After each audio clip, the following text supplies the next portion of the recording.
हुशियारी ते रागदामा खलाइया supreme court खुक हेंगा बाधा कतनी मंत्री बख्र मणिपुर हास्तिबो बुरी खोलनो शाकलांका खलाई वीडियो खलाइमें यागलो बायर खलाइमना तई सुप्रीम कोर्ट खबै सेंट्रल हापां ते हास्ते हापां खुक हेंना नाखा गुबुन फाइसिंगे मणिपुर हास्तिनि आ पाति मुंग कितिंगे बाधा कतनी मंत्री बख्र खुक हेंना नाखा बसाका मणिपुरनि आ पाति मुंग रिंगस्रिंगजा खदाबो मोखांगो लाचिमुंगरानि सा तै मुंगसाबन करे अबो मोखांगो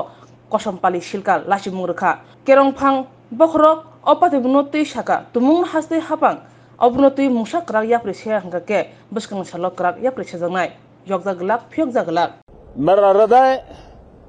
पीड़ा से भरा हुआ है, क्रोध से भरा हुआ है। मणिपुर की जो घटना सामने आई है किसी भी सभ्य समाज के लिए ये शर्मसार करने वाली घटना है। पाप करने वाले, गुनाह करने वाले कितने हैं, कौन है, वो अपनी जगह पे है, लेकिन बेइज्जती पूरे देश की हो रही है। सभी मुख्यमंत्रियों से आग्रह करता हूं कि वे अपने राज्य में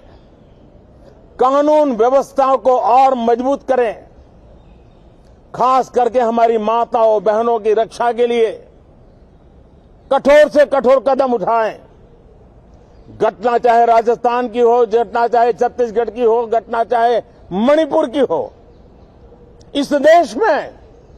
हिंदुस्तान के किसी भी कोने में, किसी भी की राज्य सरकार में राजनीतिक वाद विवाद से ऊपर उठ करके कानून व्यवस्था का महात्मा, नारी का सम्मान, और मैं देशवासियों को विश्वास दिलाना चाहता हूं किसी भी गुनहगार को बख्शा नहीं जाएगा। कानून अपनी पूरी शक्ति से, पूरी सख्ती से एक के बाद एक कदम उठाएगा। मणिपुर की इन बेटियों के साथ जो हुआ है इसको कभी माफ नहीं किया जा सकता है।